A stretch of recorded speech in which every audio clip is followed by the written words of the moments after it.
Texas, home to Riverwalk and affectionately known as Military City, it welcomes the 2026 Warrior Games. Welcome, everyone. Pat Parnell, along with volleyball ninja Samantha Thomas, as we have been waiting for this. It is gold medal and bronze medal matches in sitting volleyball.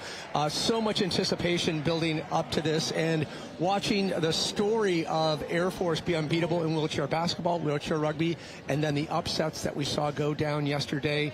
What is going to happen today where the hunger is even more so? Oh, I mean, it was such a great night last night of some volleyball. So you had Marine Corps had to play SOCOM back-to-back to finish out pool play, and then to see who would advance into the gold medal round. And SOCOM came back and upset Marine Corps in that second match last night. And then Air Force gets upset in 3 against Army with a great rallies in that third set. 2 upsets, and now those 2 teams now battling it out for the bronze. You can't write a better script than this. We can see the team just on the other side starting to get ready for tip-off. And again, will we see it go to 3 games? We don't know, but the electricity, the excitement is at fever pitch right now. Before we get to the game, let's send it over to Lizzie Smith. You said it, Pat. We are so excited to get started here with our bronze and gold medal games. Last day, best day here at 2026 Warrior Games for sitting volleyball. Air Force taking on Marine Corps. Air Force was not too pleased to be in the bronze medal match. They're coming off some heavy momentum with gold, both in wheelchair basketball and wheelchair rugby. So not what they expected here, but we know they're going to battle it out against Team Marine Corps. And then in the gold medal match, Team Army versus Team SOCOM. Great to see Team Army go home with at least a silver. They have not podiumed at all in court sports here for Warrior Games 2026. So they are definitely getting their recognition that they deserve in terms of just having some great chemistry out there. A lot of new team members on Team Army. So I know Coach Linda Gomez-Pai was really pleased to see that performance yesterday against Team Air Force for them to get into the gold medal match. But first, we got to battle it out for bronze. Team Marine Corps versus Team Air Force. Thank you so much, Lizzie. Yeah, there's so many things to fuel and put into the tank to power you through. And, you know, you have the redemption factor. You have being the underdog and then surprising yourself. Then you have Team Air Force. They were the favorites, and obviously a bit of a shocker. That can fuel you in a way that you never thought. Absolutely. And also, this is day 8 of all of these athletes competing, so in multiple events. So the adrenaline, the excitement that it's the last day, best day, like Lizzie said, there's a lot riding on this, and still an opportunity to medal. And you always want to finish strong, as we see Team Marine Corps. We'll start with serve. Here we go. We're off. A nice way to start side out with Osberg with that nice touch. Does a great job finding the block against Marine Corps and swiping it off and getting a great tool right there. And smartly putting Lorenzo, a quick sub in on that front row. Keep your eyes peeled with Lorenzo and what he's able to do on that front line. Osberg, success on his first serve. Air Force up by 2. Once again, the bronze medal match here from San Antonio.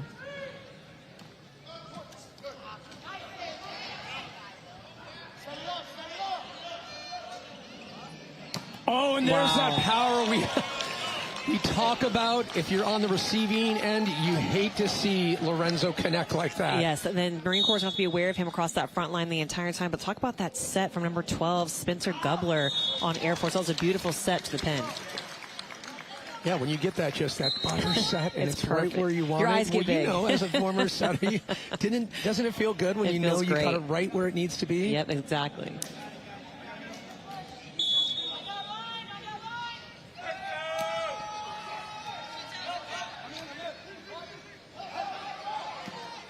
Almost saved it, unfortunately, for Marine Corps, and Green had that nice hit, aiming just for that back line. So just like that, Air Force up by 3.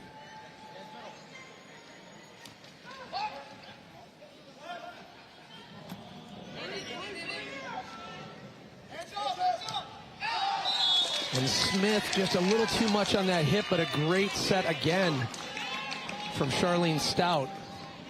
Yesterday we saw great combinations with these 2 players. Yeah. And I think actually Air Force actually ended up winning that point right there, because I think they called a touch or a net violation on Marine Corps.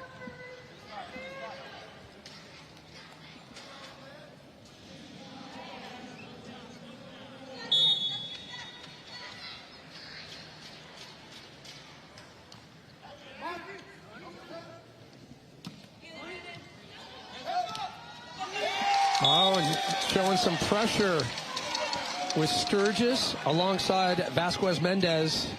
That front line for Team Marine Corps. I think Lorenzo seemed a little surprised he was getting the pushback. Yeah, it's a great block by Vasquez Mendez. And again, they're going to have to keep their eyes on Steven when he's across that front, Lorenzo when he's across that front line for Air Force. And again, he just has that reach, able to just kind of just pierce the needle there between that block. A great set by Charlene Stout on that. And I love how they repeated Steven Lorenzo again after that error right there, getting blocked, and they went right back to him.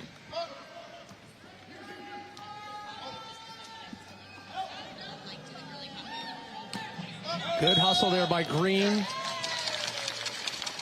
So they're calling that out of bounds because the ball has to travel inside the antennas. Those red and white, what we call the candy canes, the ball has to travel between them. It cannot go over the top. So that's why they were calling that ball out of bounds.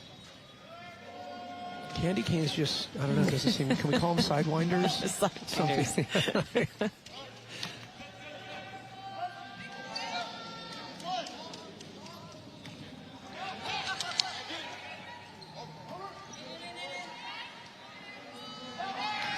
You're seeing some really controlled play by Air Force. Yeah, and they're doing just a good job of just putting a good name on the ball. They're controlling that first contact to their setter over in right front, and the setters are doing a really good job of putting up a hittable ball for their front line.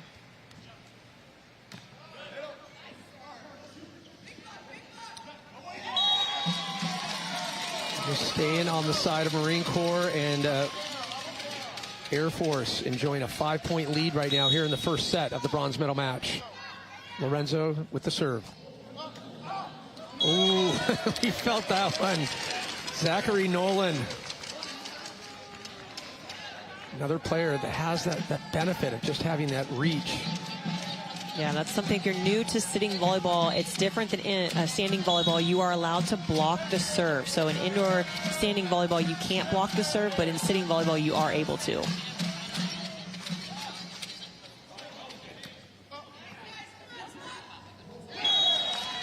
You were a little surprised when I told you about Iran and their Paralympic team, that they have the second tallest man in the world. Yes. And when you see him sitting, towering. The upper half is just, I mean, he towers over that net. You've got to serve extremely high to get over him. Oh, Green just swipes on that. Keeping it with Air Force. Now Smith back with the serve. Quick sub in. And we'll see Curtis Ballou step in. And look at that front line for Air Force. So much talent.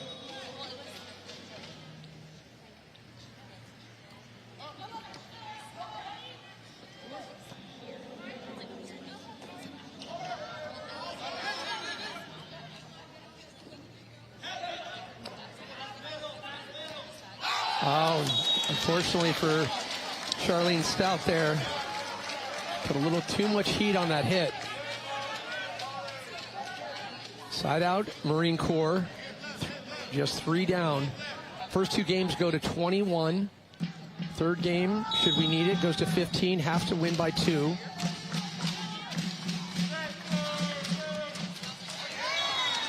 Nice serve there by Marine Corps. Brett Meal. Yeah, I like the short serves that Marine Corps is dropping in here. And then they're kind of teetering back and forth. So they're dropping some short serves, and they're kind of getting Air Force to step in. And then they're able to drop some deep serves and kind of put them in a challenging spot. And that was a great save by Air Force. Just digging deep on that one. Rodriguez Pagan.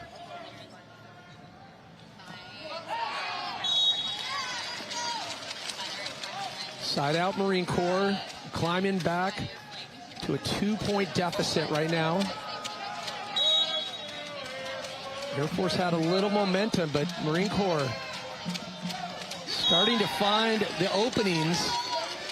Another laser precise serve right there. Yeah, we call that a seam serve, where you try to find the seam between two people in the serve receive right there and just kind of get them guessing. And that's exactly what happened between Green and Smith. They didn't really know who was going to take the ball, so it was a great split serve right down that seam. Would that make you a seamstress? Pretty close, in some right? respects. If you can hit that seam every single time.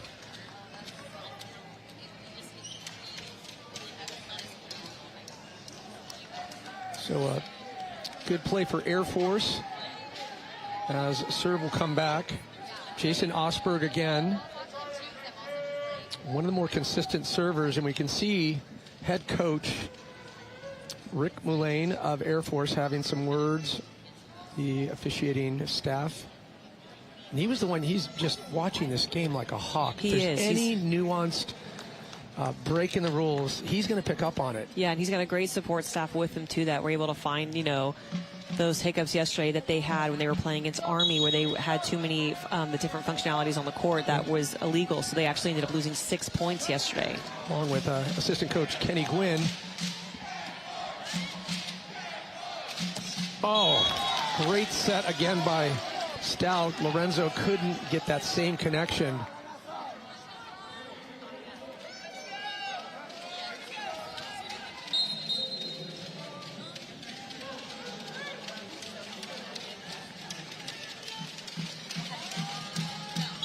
Just 1 point deficit now for Marine Corps. Side out Air Force. That's what makes it really tough in sitting volleyball when you are allowed to block this serve. When you are the actual server, you're going to have to go up a little bit up and over, especially when you have a big front line like Steven Lorenzo. You cannot serve right low and towards the tape like you like to do normally to kind of hit that line drive of type of a serve. So they're having to serve up and over, which is causing a lot of balls to go out of bounds. And it's such a condensed court. Doesn't make it any easier. Double hit there by Air Force. Side out Marine Corps. And Pierre Sturgis will serve. Trying to tie up the game here. So far, a very, very tight game. Great serve. And just like that, tied up at 12 apiece.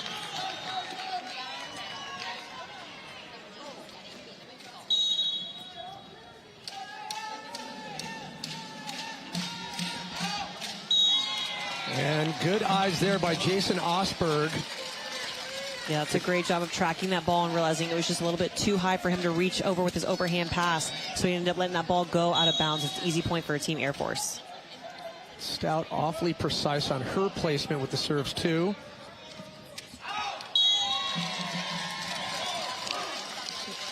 Air Force climbing up to 14.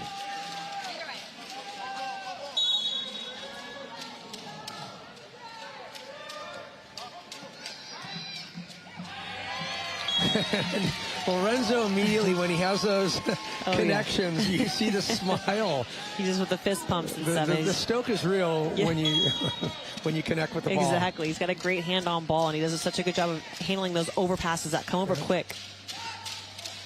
Oh, and again, answering back, Zachary Nolan. You know, both teams know what it's like and the importance of winning that first game, but they also know what they've gone through in pool play and bracket play of losing that game and then having to climb back. I think Air Force right now, considering what happened last night, you know, having to climb back and then lose in the third game. Right. They really focused to take this first one. Yeah, they're just playing clean volleyball, and they're playing smart. You know, both sides it's a tight set still, and, you know, there's a lot of volleyball left in the game. This game is such a momentum game. So it is a game of mistakes that you just have to forget about the last mistake and then just come back out and play clean.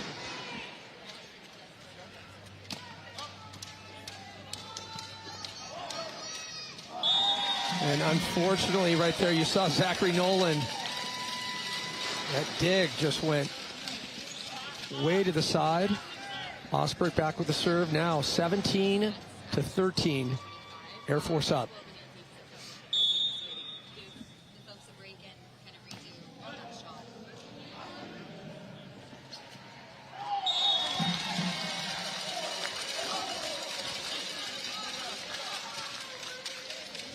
Even the power claps by Air Force are synchronized. Quick timeout.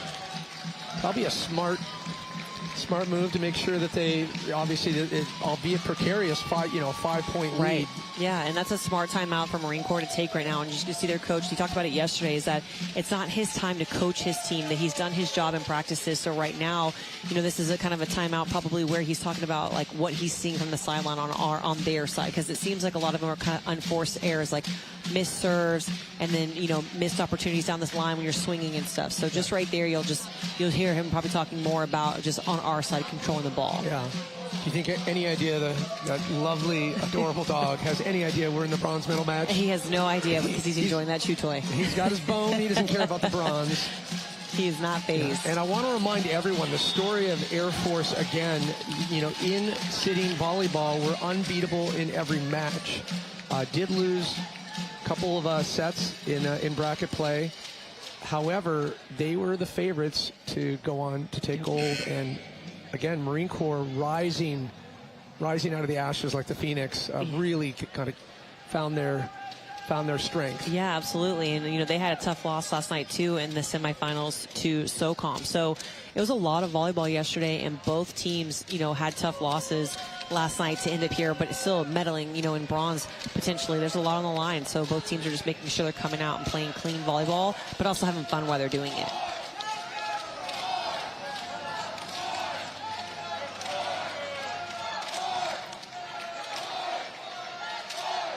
So correction, in the bronze medal match, we'll be going to 25 points, 21 on the third set if needed, so 25. So Air Force 7 away from a potential bronze medal.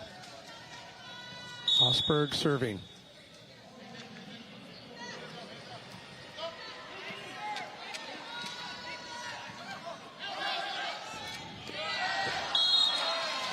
Great hustle right there by Charlene Stout on that, but just a little too much on that one to where she couldn't get it over. And Rodriguez Pagan coming in for Air Force. Zachary Nolan will serve for Marine Corps.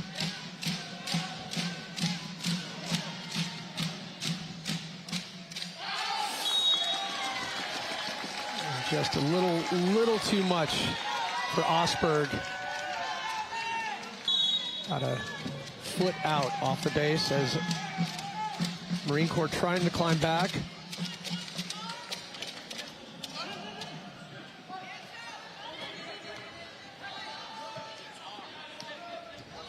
Oh. Feeling the power on the net right there. Rempel. Such a quick hit. And great run right here for Marine Corps after that timeout to come out here and get 2 and 3 points. That's exactly what you want to do out of a timeout.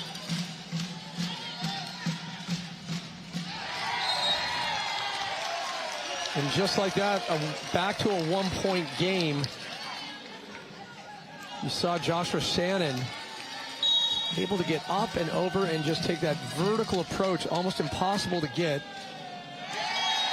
Marine Corps is just really doing a good job. Zachary Nolan's behind the service line, number 44. He's just putting the ball in play. He's not trying to do too much power, too much finesse. He's just putting the ball in play and trusting his front line.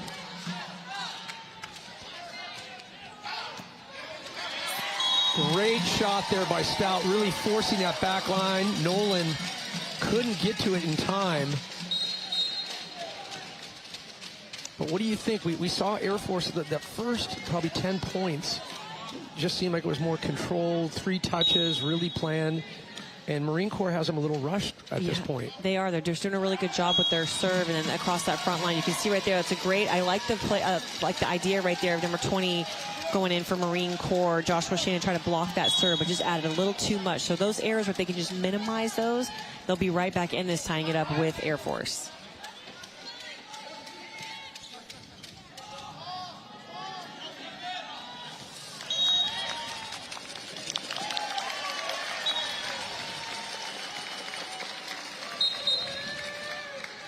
So Marine Corps, now a chance to tie it up. Amazing how quickly that can change. It says this game is, it's a rush. It's just a game of mistakes, a game of, power plays where you can get 2 or 3 points in a row. So that's why this game is so fast-paced and so fun to watch, because of the rally scoring. There's a point scored on every single rally.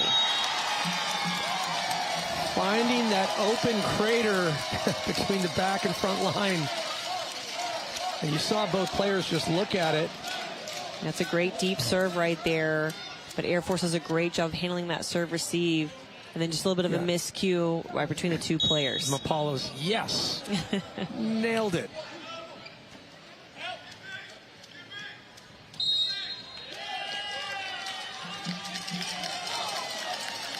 Looks like a net violation on Marine Corps on their block right there. So I think the down ref saw, again, you can touch the net, but not when you're reaching over and blocking and in play of the ball.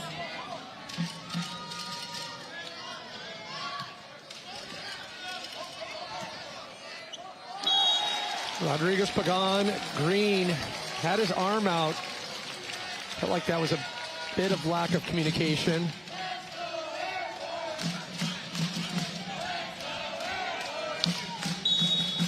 Side out Marine Corps. Trying to make it to 25. Grab the first set. Stout can't get to it. Just one away from tying it back up. Timeout called. And Marine Corps are energized. They're feeling the Semper Fi. What does Air Force do to get back into that set flow that we were seeing? It's definitely their serve receive right now. So Marine Corps is just doing a good job. They're not trying to do too much behind the service line, but they are putting that ball in play, and Air Force is just not handling that first contact in serve receive right now. So if they can kind of clean that first contact up, they have such great ball control, and their setters are doing a really good job of moving the ball around to the attackers and putting them in a really good position. If they clean that up, they can be the first 25. Yeah, I feel like if that first hit is off, it just sets a tempo that's hard to dig out of. Yeah, it absolutely does. And this is kind of a game of chaos, right? So you have to adjust quickly and respond. But if you can control that first contact, it makes that whole play develop so much easier. Well, Brett Meola fan base there in the crowd is good to see. Family, friends.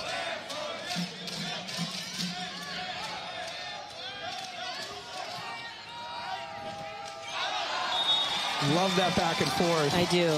Just a great job of the net. It's so fast, too, because they're just putting up hands and getting a lot of touches on it. And I like the idea right there by Brett Meal to swing on that ball. He got a little excited. He got a little bit too much power behind that. Again, the short is condensed a little bit shorter, so he just caught that one a little too deep.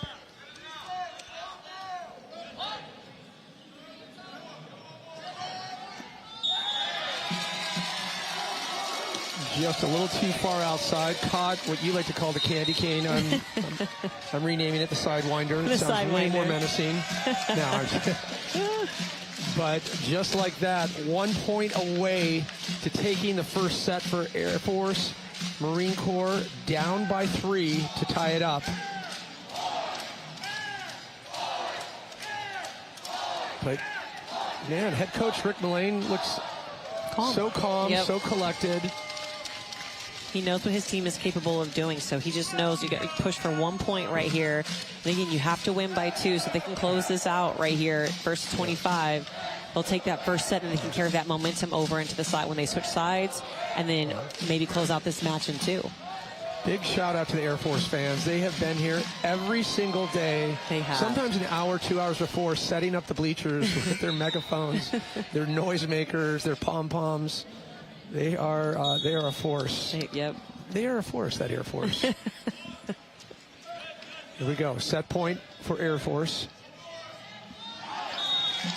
And it is official. Air Force takes the first set here in the bronze medal match.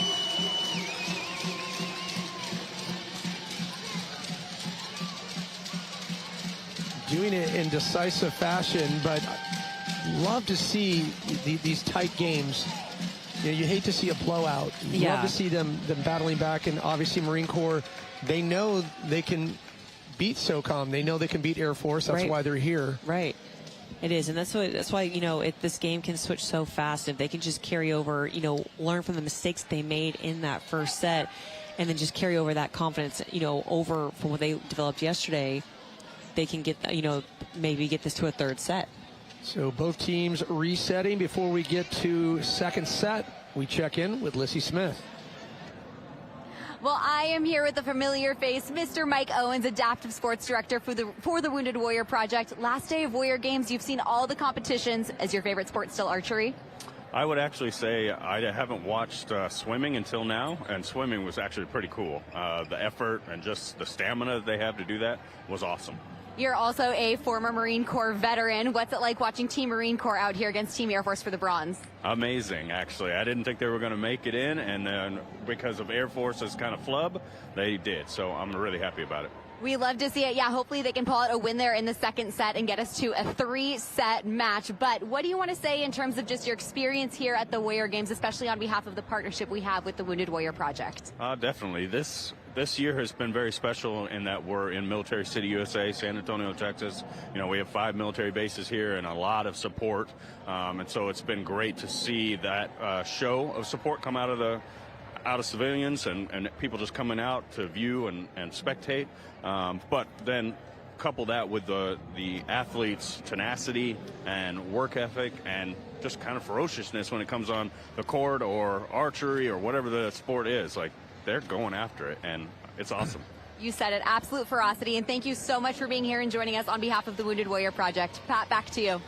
Thank you, Lizzie. I got my Wounded Warrior Project headband on. It's getting a little sweaty here because it's the bronze medal, and then we're going right into the gold medal match here in City Volleyball. Intense. You got to have the sweatband How's on. my volleyball skis? I mean, it looks amazing. All right. Well, we love the Wounded Warrior Project. They're doing so much good. Absolutely. Let's shift the focus back onto the game here because 2 great performances. We saw. I don't know, like, Air Force got a little rattled, but then they can re-rack it so quickly. Yeah. What do you anticipate for second set? You know, I just see that both teams kind of locking back in. You just forget about that first set, you know, but this is day 8 of competing in multiple events. So they have to remember that this is the last day and they're going for a medal, bronze medal right here.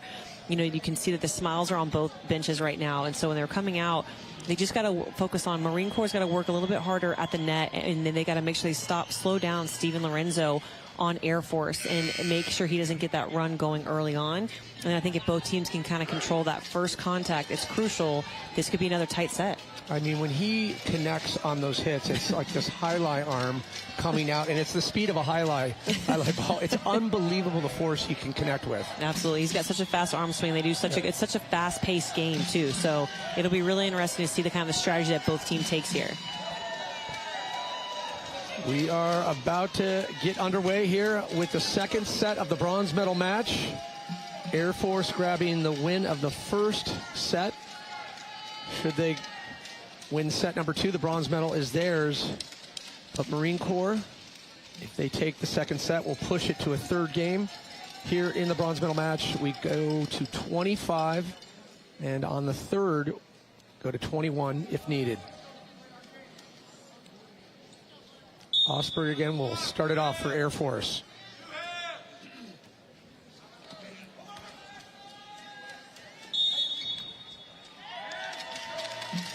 Yep, looks like a double contact was made right there on the 3rd contact for number 20, Joshua Shannon, when he was going to send the ball over. You have to make contact at the same time with both hands, and it kind of went a 1-2 jumble in his hand right there, so they ended up calling a double. Oh, and a great save. Oh, my goodness. Osberg with a foot, and then back to Smith. The get that Smith was able to just retrieve. Unbelievable cat-like reflexes. Yeah, that was great defense right there. And again, this game of volleyball, you're able to use your foot, your knee, your head, your shoulder, whatever it is, to get that ball off the ground.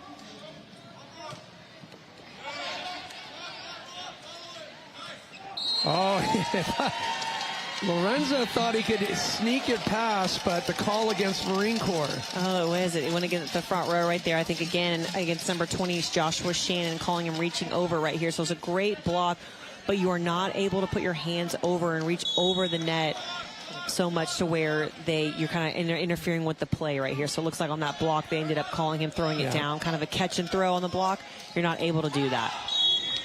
It's got to be more like a deflection.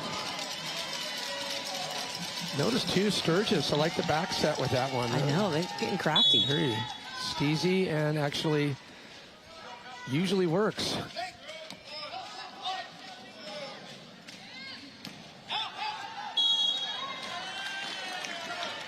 also double contact right there. Yeah. Again, you can only touch the ball one time. So because Air Force went after it, Green, I believe, touched it on the first contact and then went and touched it again. They call it double. Side out Marine Corps, and Fouts will sub in.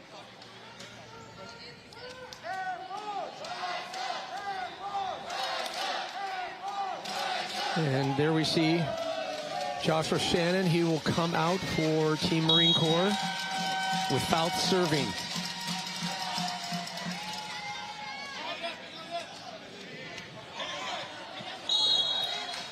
And Nolan just so persistent. Oh, I think they call the net violation right there against Marine Corps, Zachary Nolan on that ball. So looks like the ball's going to go, point went to Air Force and the ball's back to Air Force. Okay, so Fouts was a little confused and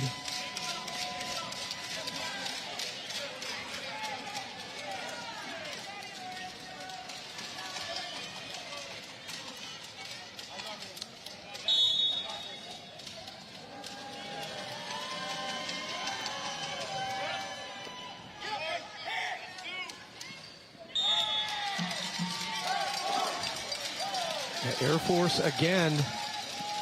Like to see Marine Corps really start trying to slow things down and make those plays work, though. Yeah, they're still getting three great contacts. They're being aggressive at the net. They're just having some calls not fall their way because they're just getting a little over-anticipating on, like, the blocks and some of the touches right there. So, but again, they're just responding just like that with number 7, Vasquez Mendez. Does a great job handling an overpass. You see him there on the front line. You don't think about that reach, but no, when he he's got connects, such a fast arm, though. Yeah. Sturgis serving it up for Marine Corps.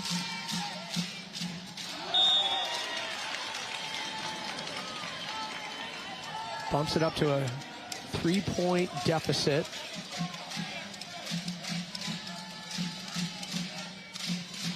So Burns will come in.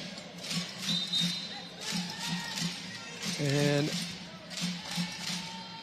sub out Sturgis will exit and Burns in for the score. And obviously we saw Burns' consistency with service last night.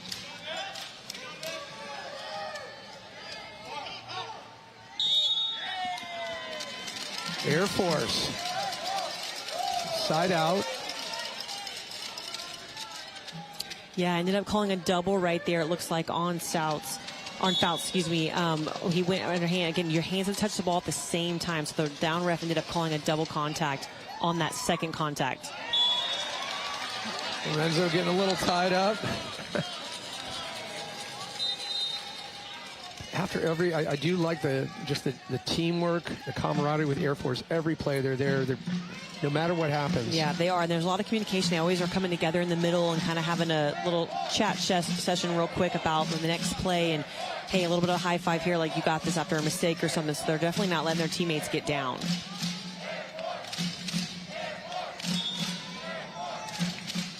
Vasquez Mendez.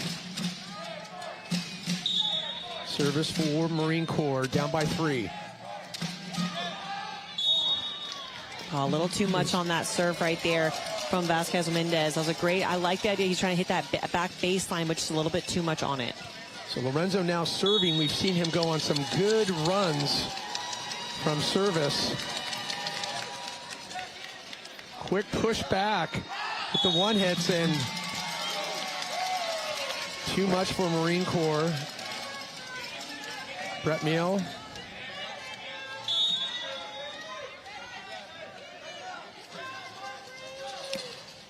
Wow. Holy. Where's he been hiding that one? Yeah, that's a great top spin. So it's a quick toss and it's short, but he gets his arm up fast and just gets that top spin on the ball. Out of the holster, right into Fouts.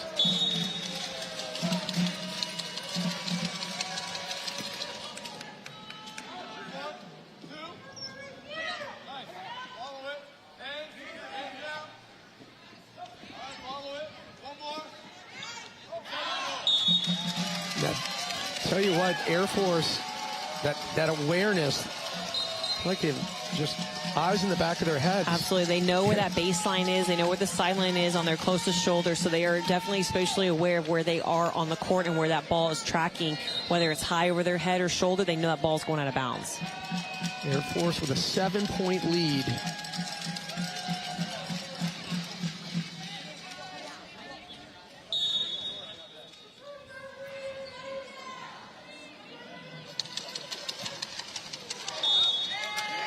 Great serve right there by Steven. What sauce is he putting on that? He's just feeling it. It's a bronze medal match. He knows what's at stake here. And so let's watch. Two-handed toss, just great. You can see he doesn't get that full arm back, so it's just happened. It's a quick toss, and he just pulls back quickly and gets a great top spin with that snap of the wrist on that, and that makes that ball drop last minute. I think he's got a little Lorenzo's oil on that. Yeah, on that ball, right? Well, great service. I was almost kind of foreshadowed. He has seen some success from the service line. He gets on these runs, and right now Air Force 12, Marine Corps 4. Critical that Marine Corps reel in that point gap. Absolutely. They definitely need to start closing the gap, and with this timeout right here, being down 12-4 in this second set, and this could be the match if Air Force wins this. So they've got to kind of just settle things down on their side a little bit. I like that they're going after them. They're making aggressive mistakes, and that's what you want to see. There's not a lot of miscues or things like that. It's just aggressive errors that are happening and falling for Air Force.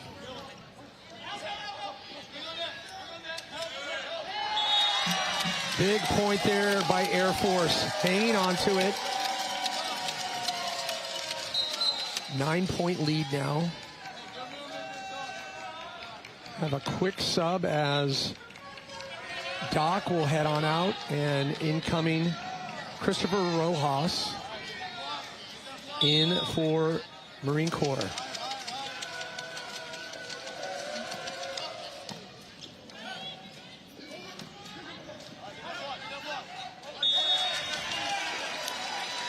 Able to get that touch right between Smith and Green.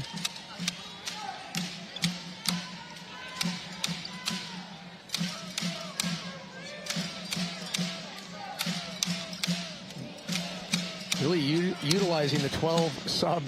Yeah, absolutely, limit. Yeah. And they know, because this is it. Like, this could be it. If they don't pull out this set, this could be it for their play here with sitting volleyball. So they know this is the last match, and they want to go for that bronze medal. A must-win match for Marine Corps to keep their bronze medal hopes alive. Nolan with the serve.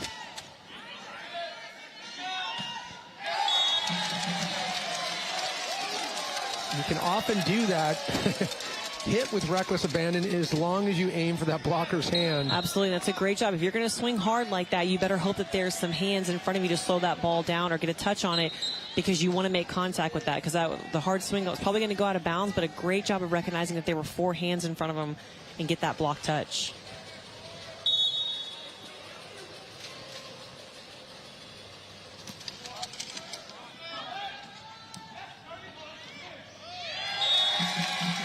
Great answer back. Osberg. Just so patient right there on that block, and just pressing over low and tight. You don't want to get too high and reaching. You just want to press low and tight and just push that ball straight back down to the ground.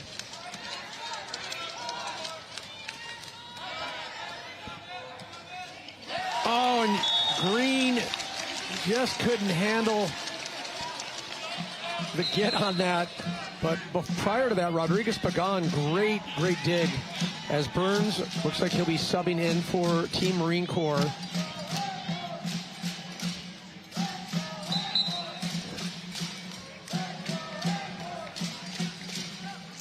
And there's head coach John Aharoni talking to Rojas. And Rojas, another player that we saw so many times go on these runs serving-wise. They had a great play yesterday in pool play. So hopefully he can get his team kind of going right here and really surge them to close this gap.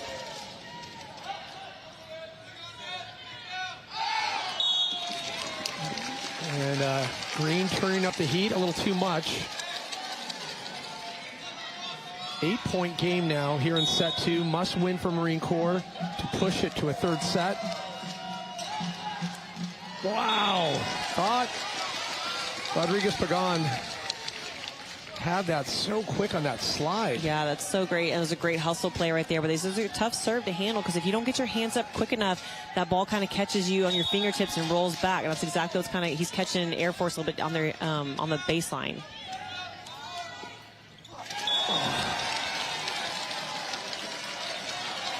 Way to find the pocket again for Joshua Shannon.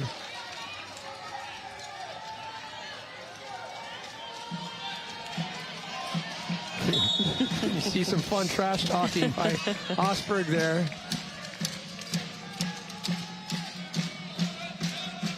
Oh!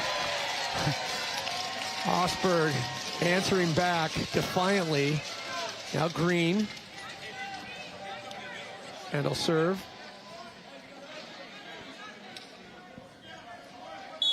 Air Force up by 7. Green with 3 kills so far.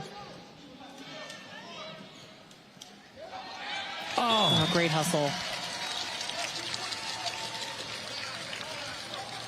And when Marine Corps does find that kind of a, I don't know, that just in between. Those seams, they're doing a really good job. Yeah, those seams are kind of making it hard. They're trying to get you on your left or right shoulder, and it's hard on defense right now if you're not squared up correctly where that ball's coming from. It's going to make it a little bit difficult on defense.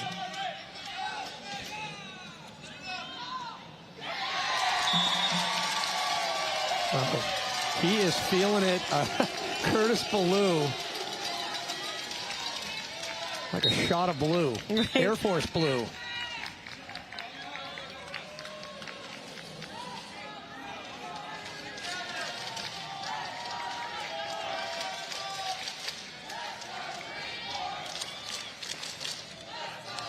So now Air Force still up by 7.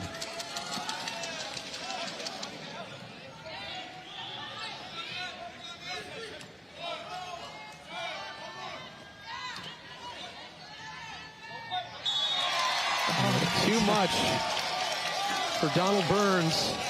Great job by Jasmine Gibson. Yeah. Number 43. She does a great job playing on the net right there and just keeping that ball alive and staying with it going up against Burns. And I don't think it doesn't look any more relaxed. No. She just Ooh. Joshua Shannon. I feel like he needs to keep that one on more continuous play. More, right? When that was textbook. Yeah. So Nolan will come back in. Nate Hurd out. Fouts will serve for Marine Corps. Still down by 7, but Air Force inching closer to securing the bronze medal. 25 points.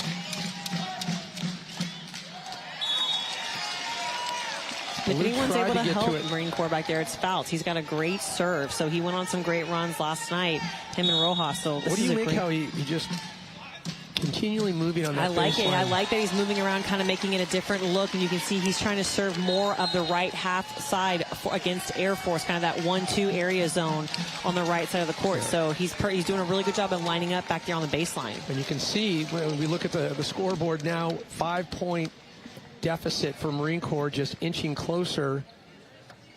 Good time to get this thing under control. We definitely felt just a quick power shift like that with just the 2 points. And it always happens so quickly because, again, in the game of volleyball, if you earn a point on a side out, and then after that side out and you earn 2 to 3 points, that's where the momentum shifts. It's always after a big play that you earn and to get that side out. And then if you can go on a 2-3 point run, even 4 or 5 points there, I mean, that's when the shift really happens, and it happens quick. What do you do not to make those careless mistakes? You know, it's all about communication and just trusting, having the confidence. Because when you try to be too perfect, or you try to place the ball and you kind of overthink the process of just doing that, approach to the ball or hand on ball, and you think too much about it, that's when the mistakes happen. So it's just kind of quieting the mind, easing it down, trusting your teammates to do their job, and not overthinking or overplaying is what we say. Fouts again. For the serve. And so good. The surgical strikes.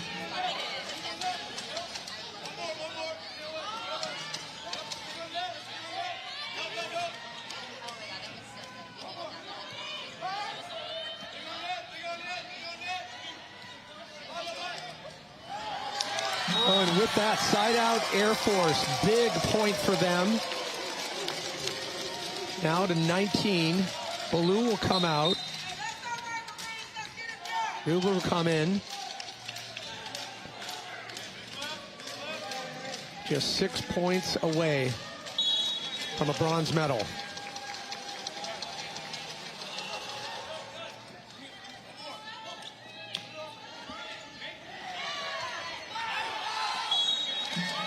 Again, just the subtlety of Jasmine Gibson on those.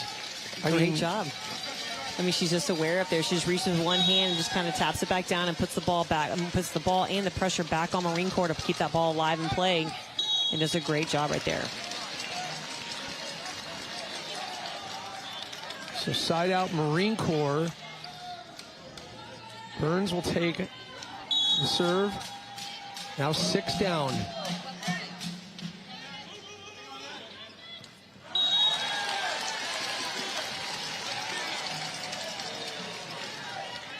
Have the angle just a little low for Gibson.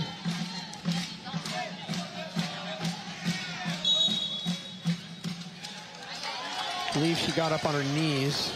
Yeah, the lift, right? So need to maintain contact with the glutes. Glute to floor, remind myself. right.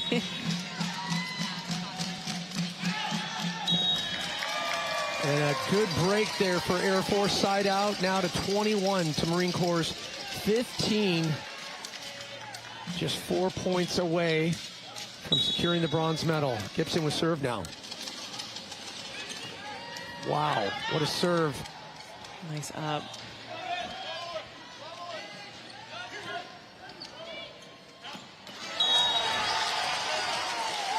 That was a hit.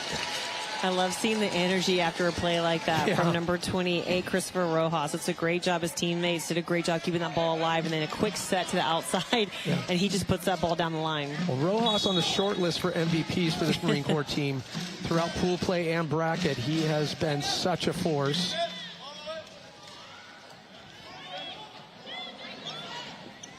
Oh, smart play by Lorenzo. Going smart with the one touch. Yes, just throwing it right back over on the first contact, deep down the line. He knows that the Marine Corps is kind of snuck inside a little bit because there's a lot of play happening in the middle of the court. So he found that deep sideline shot. Smart play. Lorenzo's thinking, I've got a medal ceremony to get to. Let's get this thing over with.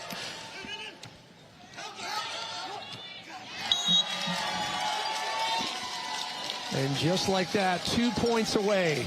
Can Air Force do it? Already such a storied team this year. Showing prowess in every single competition, every single sport.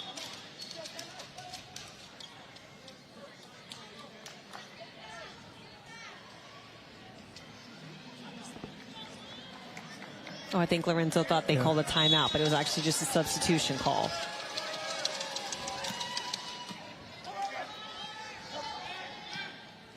Oh, wow. Osberg, such a smart tap right there. You see Nolan trying to keep the Marine Corps team energized and in this. As we are now on match point for the bronze medal. Can Air Force do it? Can Marine Corps hold on? Great and that is it. It's official. Air Force is your 2026 Warrior Games sitting volleyball gold medalist. What a great moment for this team. What an incredible week. Yeah, taking away 2 gold medals in wheelchair basketball and rugby, and then now a bronze medal in sitting volleyball. Just a great run here by Air Force. And of course, hats go off to Team Marine Corps grabbing the silver, coming off a year where it was no medals awarded for them in the court sports, and to come back.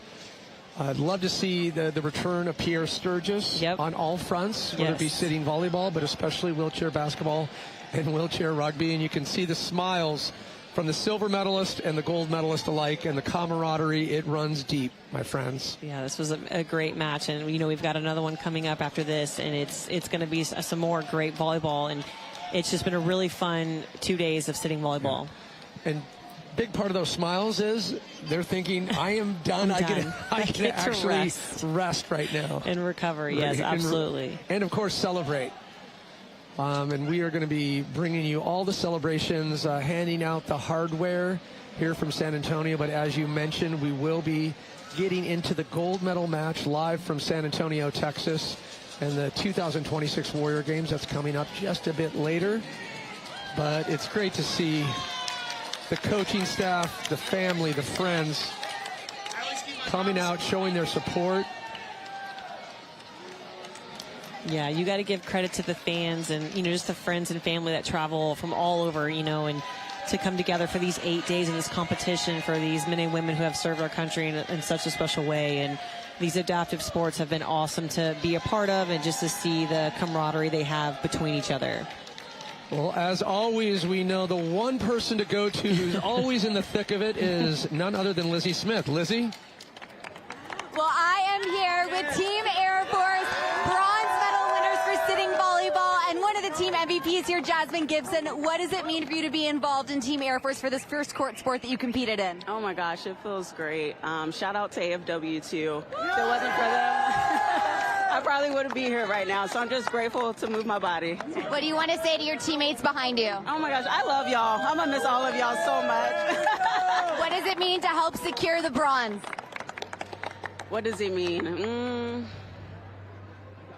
I know, I'm trying not to. I'm not gonna cry. I don't know, it just feels really good. I'm just happy. Congratulations, Team Air Force! We'll be right back, getting ready for the gold medal match, SOCOM versus Army.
Welcome back, everyone. The highly anticipated gold medal match for sitting volleyball. Pat Parnell along with Samantha Thomas. And if we thought we were at a fever pitch before, to see this rematch, what we saw last year, obviously Team Army getting the gold, and then Team SOCOM. I mean, the back and forth with these two teams. But Right. we can't go any further without mentioning the two coaches from each team, right? Husband and wife. Yeah, it's going to be a little awkward dinner tonight, for them, no matter what happens today, because it's husband and wife. We got a head coach on both teams, so it might be a little tough for them. We've got Linda Pye on the Team Army side, and of course Andy Pye, head coach for Team SOCOM. Before we get to the first set here in the gold medal match, we check in with Lizzie Smith. You said it, battle of the spouses out here with Linda Gomez-Pye, head coach for Team Army, and Andy Pye, head coach for Team SOCOM, battling it out once again, just like we saw at Warrior Games 2025. It is deja vu, but SOCOM hoping to take the gold and get out of that second-seeded position coming off of silver last year, hopefully beating Army in this one. I talked to supporting coach Nolan Griffin on Team SOCOM, and he said both teams have had about equal amount of practice time on the court, so it really is anyone's game, but we know they want it. We know outside of beating the battle of the spouses there, Andy giving it back to Linda a little bit, that SOCOM is hungry for a gold medal too, just to say that they did it out here at Warrior Games 2026. So it's going to be a big battle. We're probably going to see point for point for the majority here of this first set, but so much action yet to come for this gold medal game to wrap us up for the end of 2026 DoD Warrior Games. Thank you, Lizzie. You bring up so many interesting points. Obviously, when you're the defending gold medalist, that can fuel you. But coming into this year, in terms of where SOCOM was sitting, could go either way as we join John Magrino as we intro our two teams doing battle. Ladies and gentlemen, welcome once again to the 2026 Warrior Games in beautiful San Antonio, Texas. Hosted by the U.S. Army Transformation and Training Command, this is your gold medal match for sitting volleyball. Let's meet the starting lineups for both teams. First, for the visiting team on the scoreboard, Team Army. Introducing team captain, number 11, Captain Carlos Rivera Agnew. Libero, number 29, Specialist Adrian Sayans. Number 2, Captain Eric Blake. Number 6, Master Sergeant Aaron Frederick. Number 8, Sergeant Nate Gepford. Number 9, Captain Jacob Malvin. And number 15, Sergeant Tuki Salanoa Tuyoti. The head coach of Team Army is Linda Pye. Ladies and gentlemen, Team Army. Now let's meet the starting lineup for the home team on the scoreboard, Team SOCOM. Introducing team captain, number 44, Major Russ LeMay. Libero, number 25, Staff Sergeant Chris Passo. Number 10, Lieutenant Colonel Rachel Lopez. Number 14, Petty Officer 2nd Class Taylor Probst. Number 21, Staff Sergeant Andrew May. Number 24, Lieutenant Colonel Adam Kessel. Number 34, Sergeant 1st Class Cody Pennington. And the head coach for Team SOCOM is Andrew Pye. Ladies and gentlemen, Team SOCOM.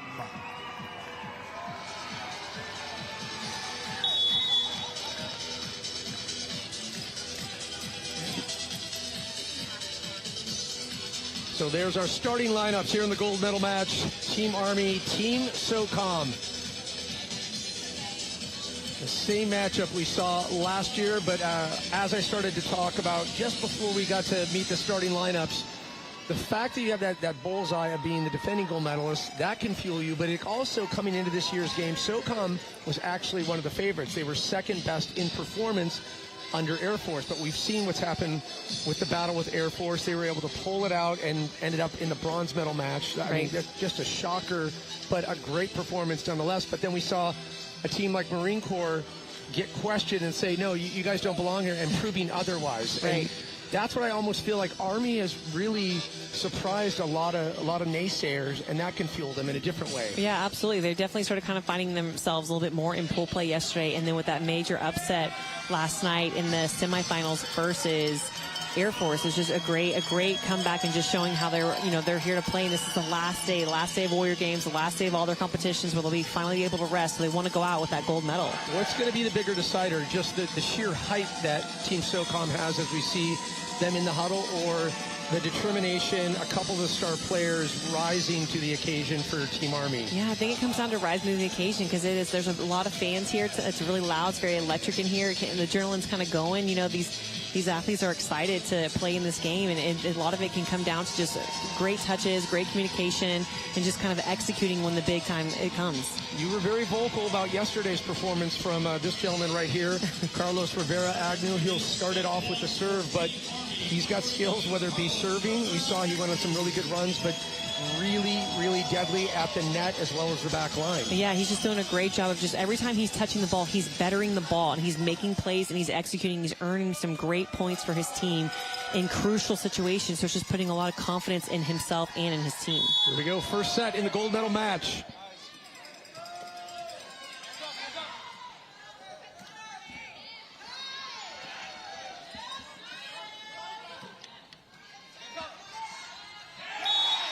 And that battle of the front lines, Russ LeMay.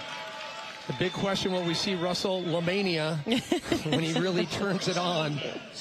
It has that reach. It's almost impenetrable. Yeah, he's got great size at the net, and so it's a great start for him right there in middle front. Solid serving always from Rachel Lopez for Team SOCOM. Side out Army.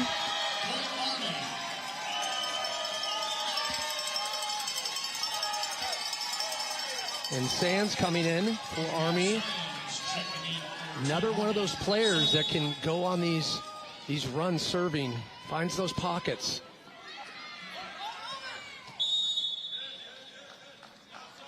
And a call. Looks like a net violation, Yep. yeah, on Gebford right there. So on the block, remember, you are not allowed to touch the top of the net. The tape is what we call it, that white strip across the top of the tape when the play is in action and you'll be blocking. You cannot touch the top. Oh, wow. Gebford with that push to the back corner. A legal push, mind you. Correct. That's a Careful great with my open hand tip. vernacular.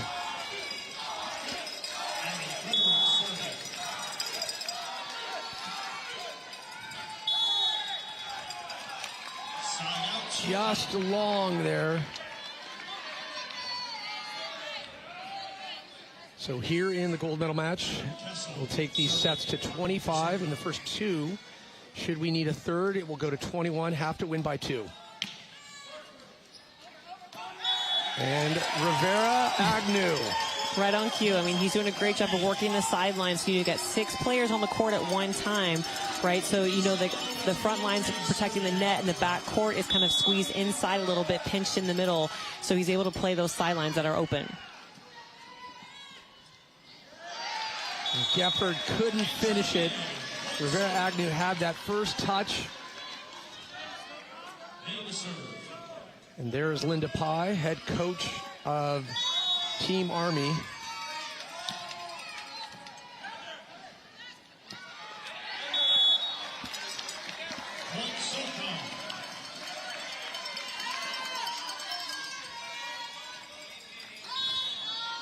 SOCOM up by 2 now.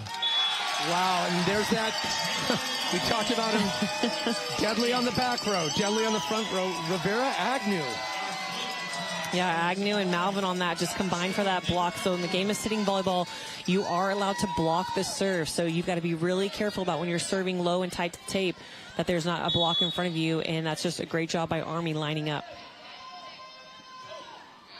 Gebford goes deep with the serve. And just wide. So side out SOCOM, up by 2. So Paso will come in for the serve.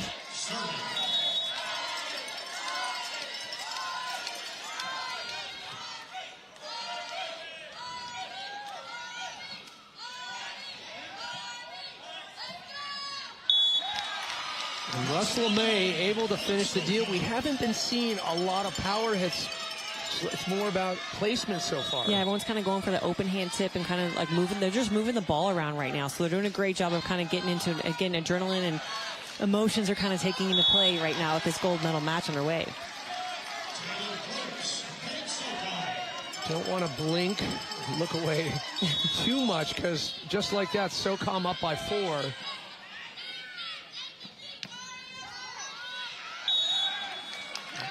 Two touches there by Army.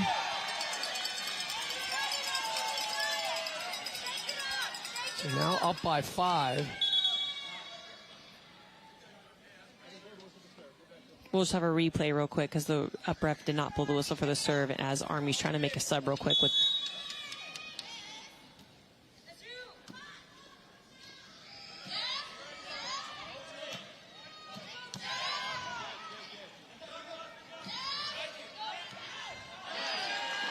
Oh, and just a little too wide on that dig.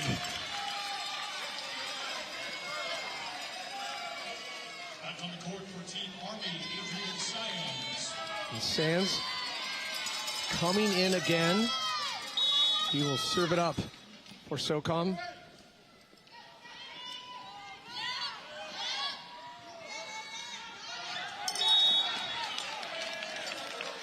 SOCOM on a bit of a run right now. And just like that, you saw that march that they were able to put together. Yeah, it's a great job right there by SOCOM. They're just doing a really good job of just staying calm and composed and just making plays happen easily. And right now, Army is just having to take a timeout right now, which is a great time because that gap's pretty big right now with it being at 11-4. You can see head coach Andy Pye for Team SOCOM, very focused, knows exactly what this team needs to do.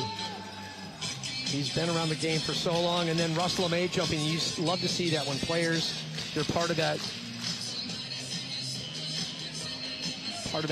kind of ability to energize. And then, of course, head coach Linda Gomez-Pye for Team Army.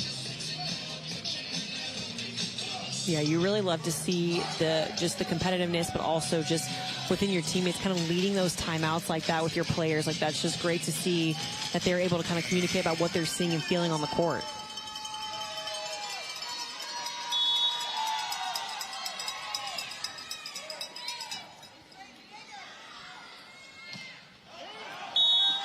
Just a little too much on that ball by Jacob Malvin. Wind it up with the pass from Rivera Agnew.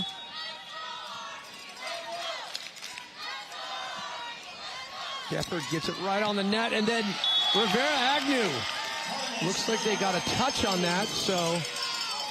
Great reaction by Rivera Agnew right there on that overpass. He just winded up and was able to get a good hand on top of that ball and get a good attack on that and just making it really hard on the defense for SOCOM.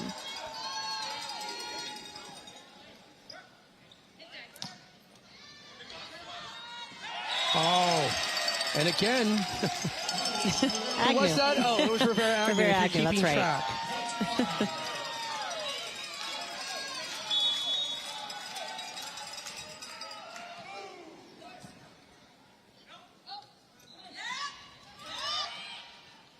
Smart placement right there. Yeah.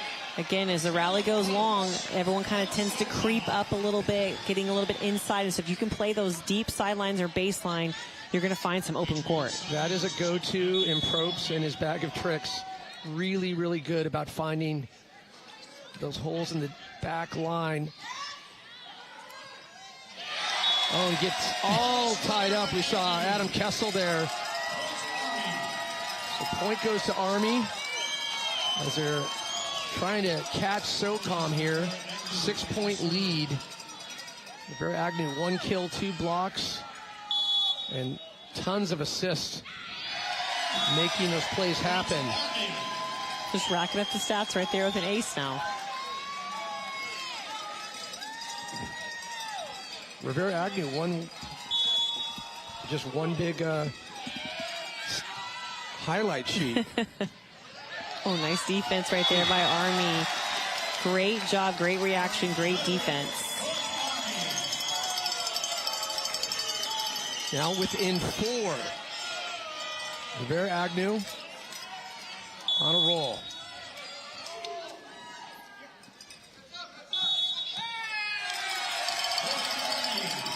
So they're going to call double contact on that right there. So again, that ball has to come out of your hands clean. That's with your hands simultaneously touching the ball. And if you go kind of a 1-2, right, that's a double. And another ace for Rivera Agnew. Now within 2 for SOCOM.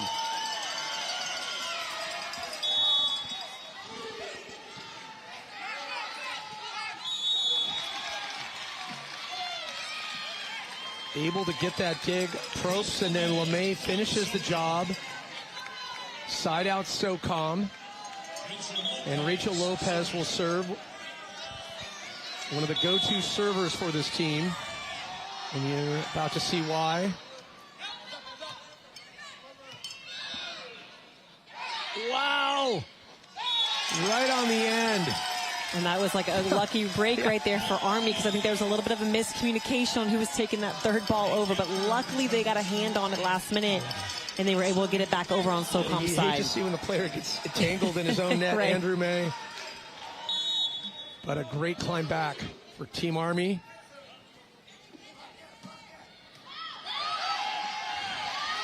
How did Probst get that ball? Wow, a great get, but they couldn't seal the deal. Great reaction. That ability to slide back and then have just the wherewithal to have your hands ready. And just falling backwards and using that upper hands right there on that set right there is just a great reaction. And LeMay able to get that one hand and drive it to the back.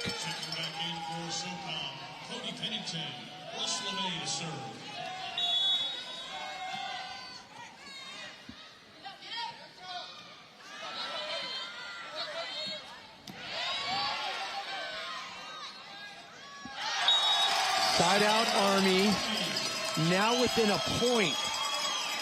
And you can see JP Lane on last year's winning team. He wants to be out there so bad. Silver medal team 2023 and 2024 were the gold medalists.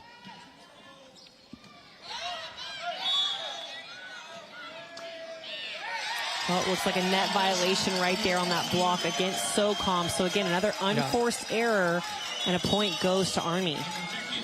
Tied game right now. Quick sub for SOCOM. 52 coming in, Rob Parrish.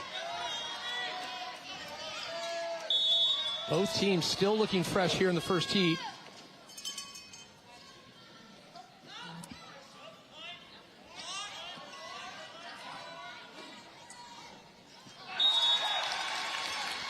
And a good touch there by Parrish, right off the bench. And side out SOCOM. And that's what you're going to have to do in this game. When the ball's on top of the playing field of that net, you've got to go up and be aggressive and put a handle on ball.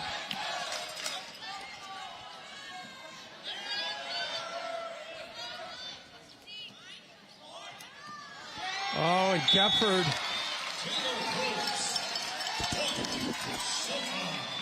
Right over the hands of Gefford. Backline couldn't answer.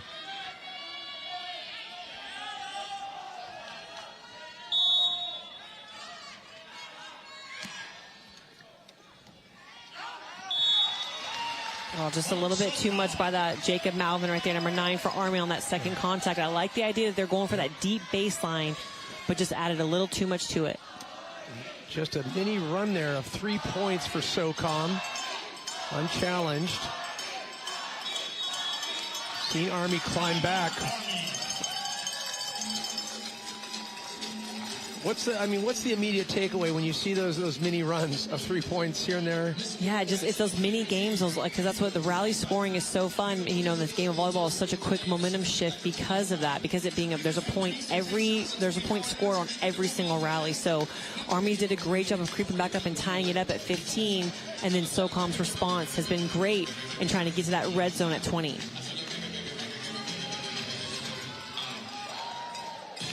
Well, we've said it before, we'll say it again. Thank you, fans, friends, and family, coming out all week, 8 days, nonstop from morning to night. They have been so incredible. Foam fingers and all. You know you've arrived when you have foam fingers. Yep. For your team. Come out. No, it's great to see, and it's really, really exciting. It's so contagious out here with this environment, with the friends and family, and just seeing these servicemen and women with their family, with their kids, especially out here after the games playing. It's definitely a family affair. Who do you feel at this point has been controlling the metronome of the game? You know, Army's been kind of controlling the momentum a little bit, but SOCOM has been a great job of just staying calm and composed and responding. So keeping that lead, that gives them the confidence, because Army's going to have to play a little bit more perfect volleyball, and this is a game of mistakes, though.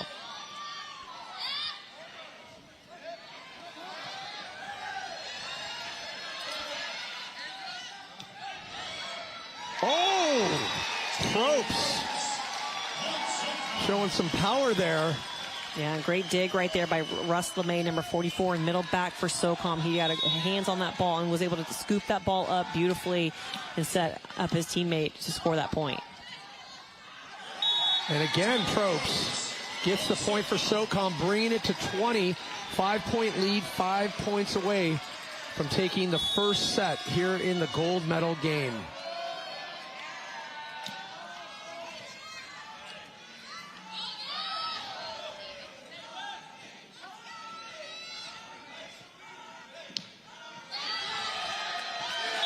Big point there, led by Salanoa Tuioti.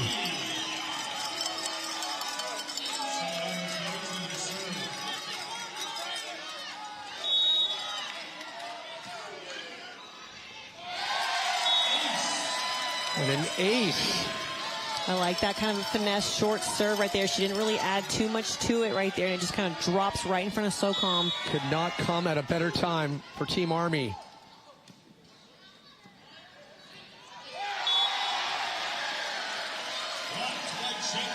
Yeah, Malvin has shown before in earlier matches just how good he is at reacting up on the net. Yeah, very so fast strong. Reflexes. Yeah, and blocking is a game of, like, you know, kind of luck right there. You just got to make sure your timing is perfect.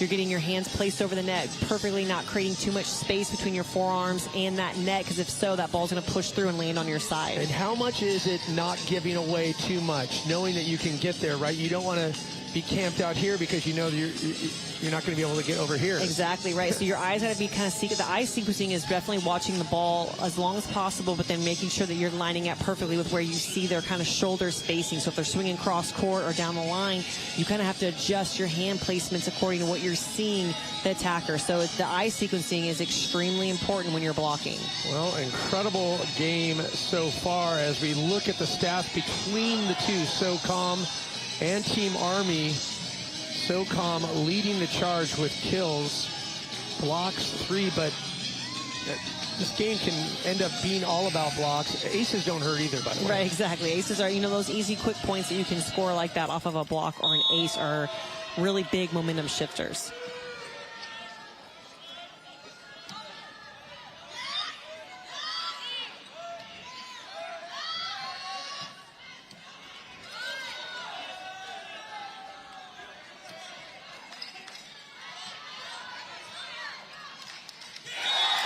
Rivera Agnew stayed with that play from start to finish. I mean, he's watching the whole play develop from left to right. And you saw him shift from right up on the net, going back to midcourt, getting that, and then finishing it off at the net. Great job. He's involved in every play and just having great positive touches.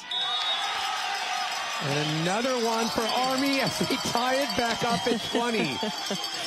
Great serving right now by Tuioti. She's doing such a great job behind that in line and just putting finesse and trusting her front line.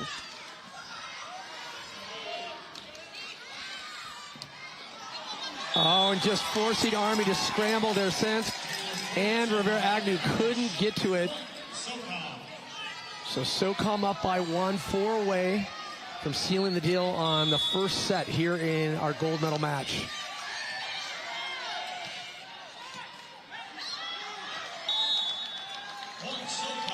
That's a great serve right there by number 21, Andrew May for SOCOM. He hit that seam between Army's back line, and there's a little bit of a miscue on who was going to take that. Well, yeah, again, the heat on that serve was visible. If you squint, I think you saw there's a small flame. Yep, so fast.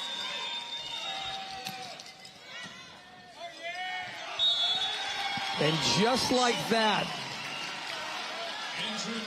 May on a run.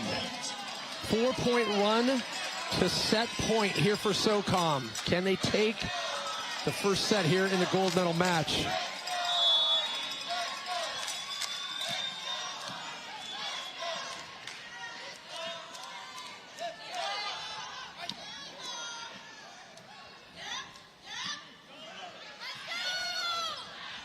Still alive.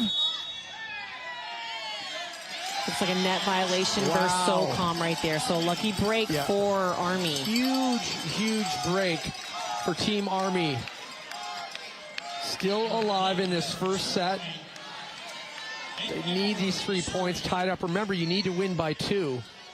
And Gefford has been here before, knows the pressure, knows what has to get done. Rivera-Agnew just having a quick conversation. He has been such the driver for this Army team. Big deep serve by Gefford. Oh, great play right there by Jacob Malvin, number 9 for Army, just to lean back and put a great hand. Oh, I think they actually called that against Army. So that was actually set point. Oh, they called lift. He lifted on that one. A bit of a lift, unfortunately, anticlimactic, but nonetheless, it is official. SOCOM wins the first set, 25-21. Keep your eyes on. Oh, yeah. Yeah, we couldn't see it, but yeah, you saw a little bit of a lift. Yeah. Need to keep those glutes on the floor. Have to have at least one on the ground when you're making contact, and so it's heartbreaking. Hence the name sitting volleyball. Yes, it's the name sitting. So, again, though, when we thought we saw that play, we just assumed, Army will climb back, and then we're going to go to 40, maybe 50. And back and forth. What's the longest you've gone in match play? Oh, my gosh. I went 42-40. I won the set, but I will never forget that set because it was the longest set. You like to remember, but also forget. Forget, yes, because I was extremely tired.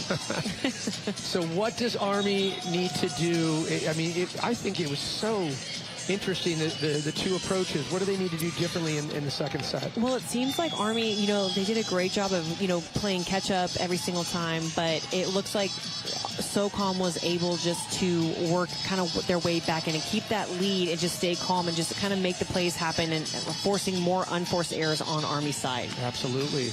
Well, right now, we send it down to Lizzie Smith, who's got the story of all stories of support when it comes to Warrior games. Thanks so much, Pat. I am here with Dave Coker, president of the Fisher House Foundation. Tell us more about what the Fisher House Foundation is, Dave. Well, at the heart of the Fisher House program, we have 100 Fisher Houses throughout the world.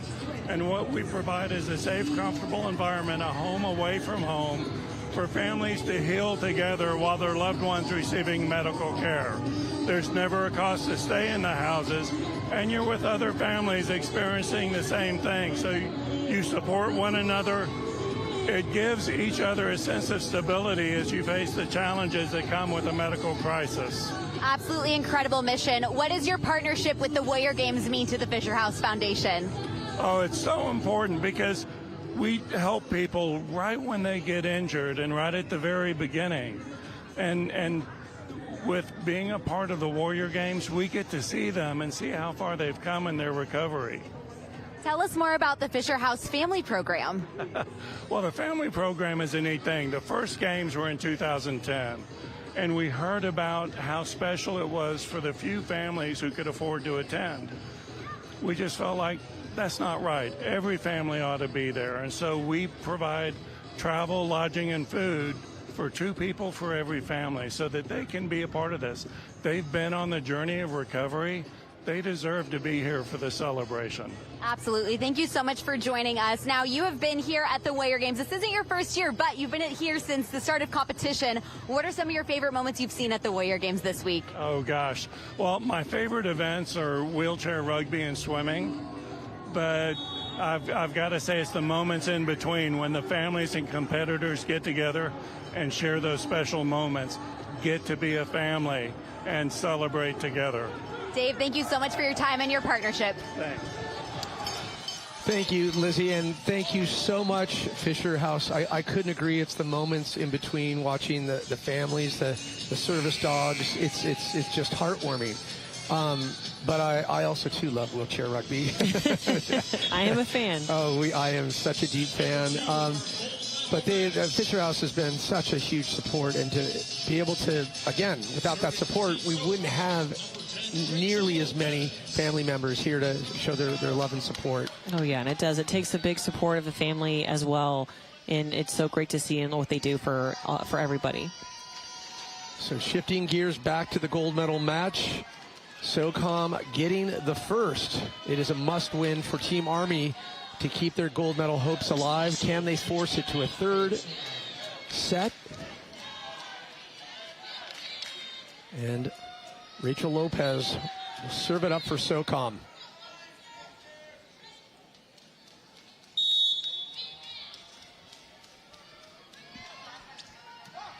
Wow. It's a great way to start things off for Army. You're coming back from right. that loss. Just get that momentum, and that's what's really key in volleyball. Is you earn a big point like that, you want to answer back by coming and earning about 2 or 3 more points to create that momentum. And so easier said than done to try to find that lane with it. The hands can't get to it. Well, Gepford in the front line right now. He is a wall. Yeah.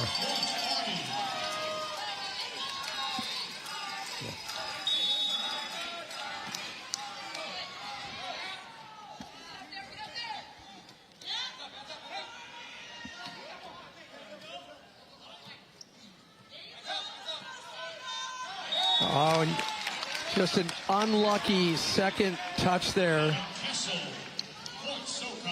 Yeah, that was a great block right there by Adam Kessel, number 24 for SOCOM. We definitely, it stands out that SOCOM definitely has the height advantage.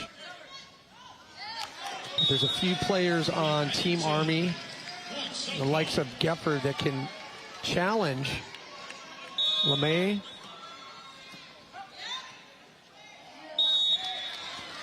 And that's a difficult one when you pass it to yourself. What do you do? Yeah, you can't play it twice, so that is tough like that. And it's hard to get out of the way, too. You got to, try to figure out if your teammates can kind of reach in there, but that's tough contact. Pennington got the push.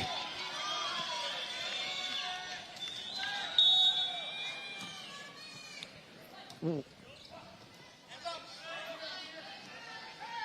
Oh, and yeah, that went off of Adam Kessel's block into the antenna, so that's a point for Army. Very lucky side out for Army. Felt like SOCOM was starting to find a rhythm there. They are.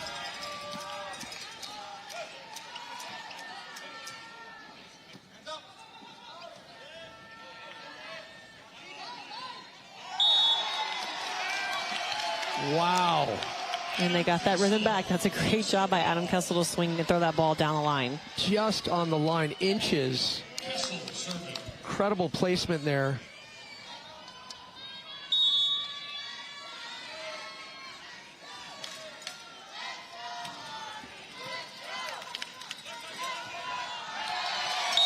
Forcing Lopez all the way back to that corner. Back to Army. Just down by a point.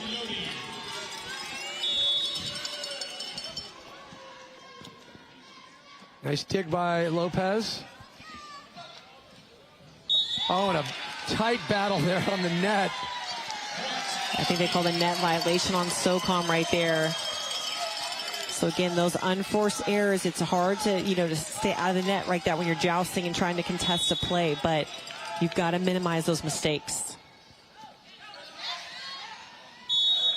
Wow. The one hit back from SOCOM, I believe it was Kessler, but immediately sending it to the back row.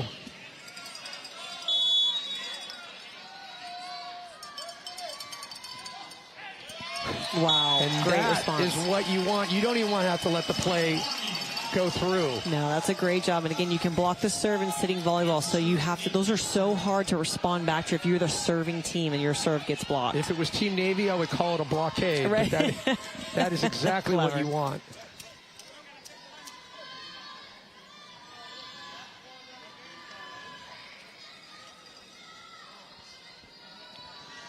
Look at the focus of Gefford.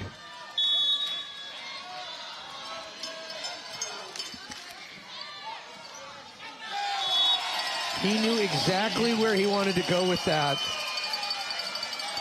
He's going cross court and trying to avoid the block right now.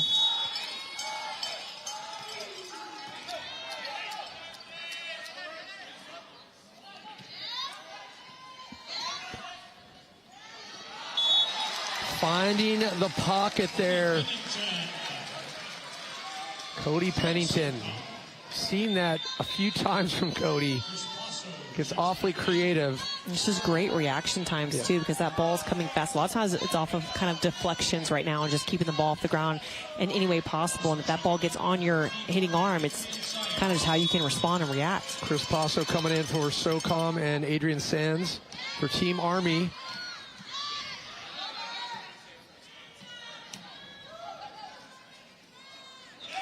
Oh, and great unlucky reaction. dig for Team Army. Yeah, so you see Chris Passo right there, number 25. He's in a white jersey because he's the libero, so he only plays across the back line.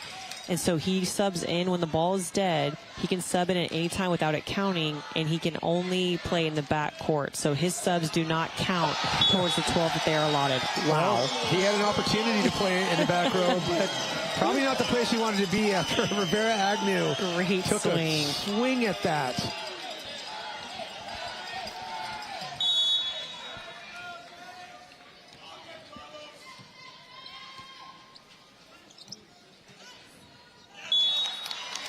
LeMay just angled that thing.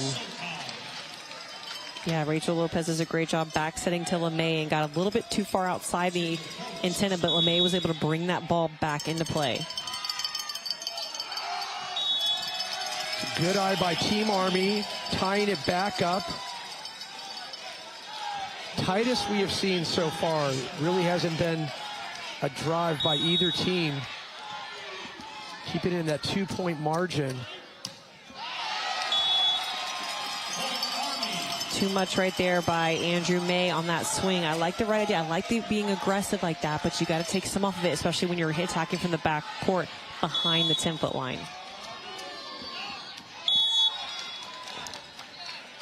So too long there for Rivera Agnew. Side out SOCOM. Tied up at 10 apiece. Again, Rachel Lopez with the serve.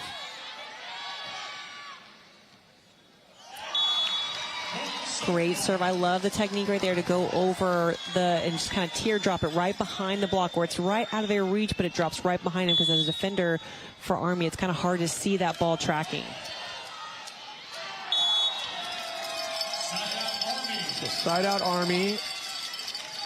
Lopez was thinking, I'll get the same angle that I had before. We've seen that serve before. She's usually so good at it, just a little painting wide. that line. Oh, wow. So a little communication there. Probst gets it on the shoulder. Great serve by Eric Blake right there to serve that seam between the two defenders. Again, that serving those seams is so crucial in the game of volleyball because it kind of puts up a miscue because you don't really know who's going to take it.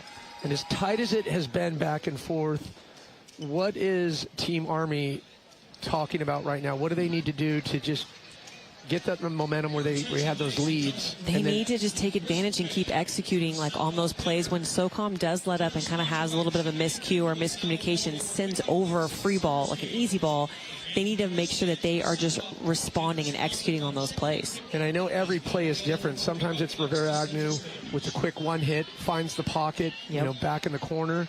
But sometimes it's the plays with power. So I guess, every play is itself. Yeah, and, Jacob Malvin's playing great, too, across the front line. So you got Gepford. It's just, you can't just rely on one person. So Rivera Agnew he's going to put you in a good position. But if he gets you a good set or gets a great dig or has a great serve and kind of puts SOCOM, a little bit in scramble play, you just have to take full advantage of those opportunities. What a battle for gold here in San Antonio, Texas at the 2026 Warrior Games. A must-win set for Team Army here.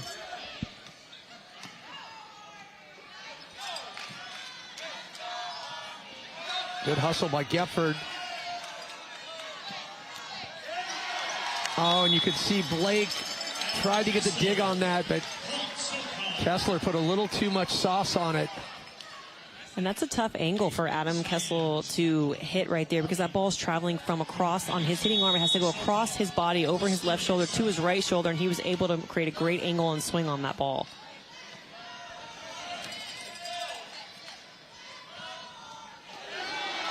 And Sands had hands on it. Just couldn't get behind it enough.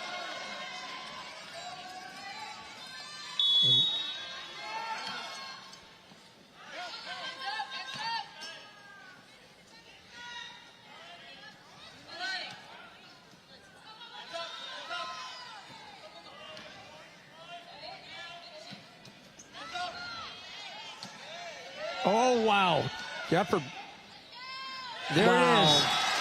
Waiting for the Gepford connection. Yeah, almost called it out clairvoyantly. That is great. Wow. Rivera Agnew does a great job handling that dig right there. And just instead of putting it, they can have three contact, he just sets the ball perfectly to the outside to Gepford, who just puts his hand on that and throws that ball down.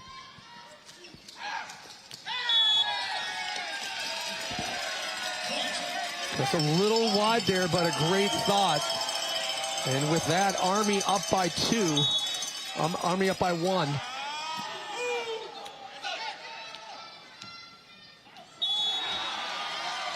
Maybe not the most beautiful hit, but it got the job done for Rachel Lopez. Great reaction, too. Yeah. I think she punched that ball, but hey, it works.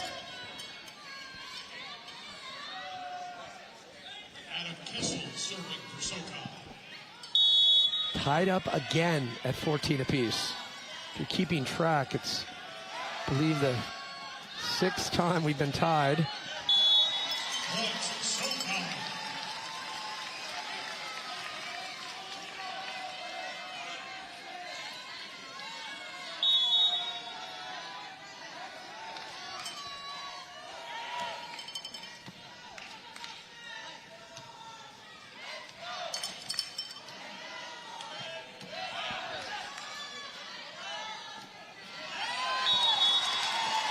Great defense. Yeah, and Frederick, you could see where he was trying to get to, but we're starting to see, too, it feels like there's a lot of, they're trying to find those holes in the back row. Yeah, and Army plays a little bit more of like a faster offense. They don't set the ball. The first or second contact are not very high. They're trying to have it go fast-paced.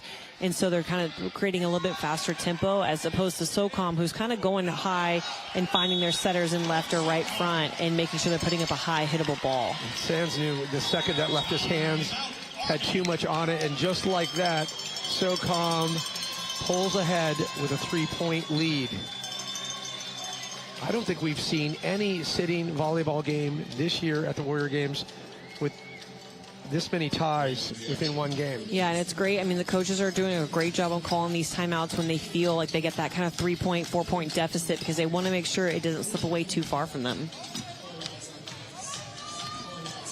Well, can only imagine what head coach Linda Gomez-Pye is talking. Of course, assistant coach Greg Quarles and Joel Rodriguez was here yesterday. He coached on wheelchair basketball, wheelchair rugby.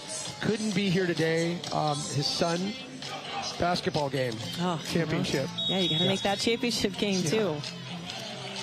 Well, he can just watch the broadcast, you know? Yeah. I bet he's checking in on us.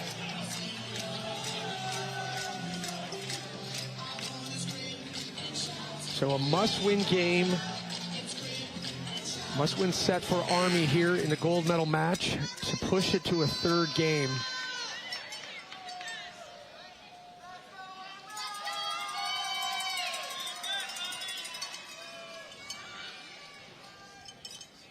So calm. Staying calm, collected, and concentrated on the prize at hand, a gold medal.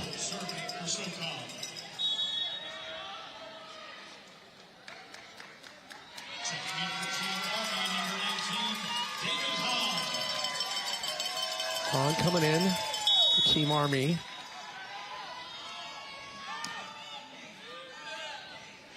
Oh, and very low profile movement there, and by the time it got to Gefford, it was about an inch off the ground. Yeah, that first contact is crucial. You want to try to get a little bit of air underneath that ball to make sure you have time for your teammate to get to that second contact. Great serving run right there by Kessel.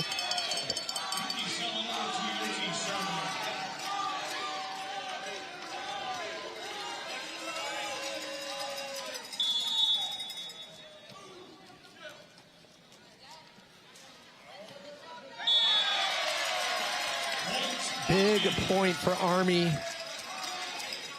to stay in striking distance, trying to tie it up and move forward.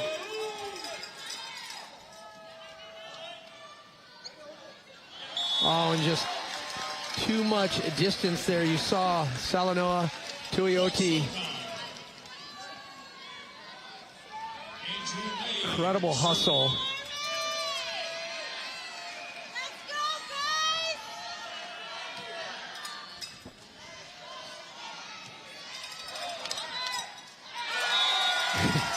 And can we talk about the Gefford barrier?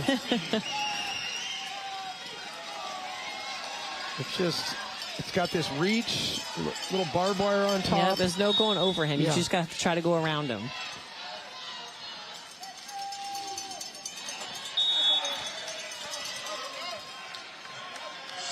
Side out, so calm.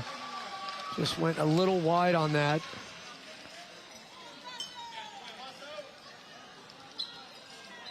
So calm now at 20. Army trailing by 3. Wow. Great job right there by Army just to press and not try to reach over too much, but just stay with it. How do you stay focused and how do you not touch where you're you not? You just don't move. Just keep your hands on the ball as long as possible. That is the Zen flow state of sitting volleyball.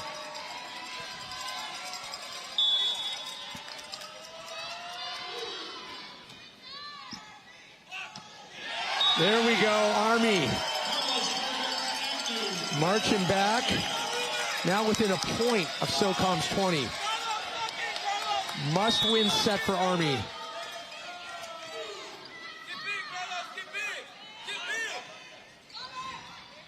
Gefford showing good hustle there, able to keep that up.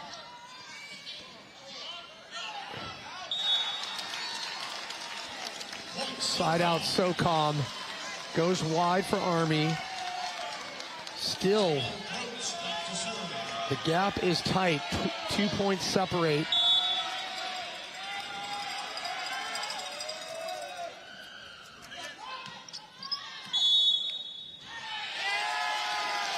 Big call for Army. Yeah, lifting call right there on Rachel Lopez. So that's an unforced error right there, and point will go to Army. This is crucial. Every play, every touch from here on out for Army, a must-win set to hold on to their gold medal hopes.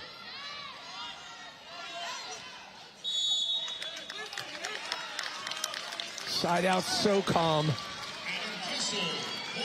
Yeah, I think another lift call, but that time against Army. Anytime you're making contact with the ball, you have to have at least one buttock on the ground. So calm, 3 away from grabbing and clinching the gold medal. Oh, What a get by Sands. Oh. That's a lucky break right there. Every tool possible. What a play for Team Army, holding on here in set number 2.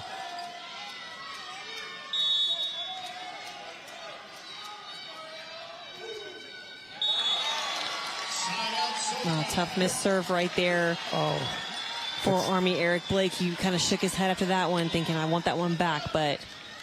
Well, LeMay knows the gold medal is just 2 points away at this point. You can start to feel it, but you know it's never over.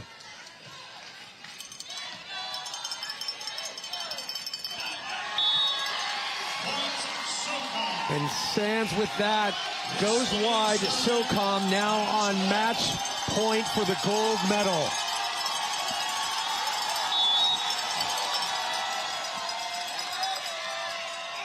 And it goes long.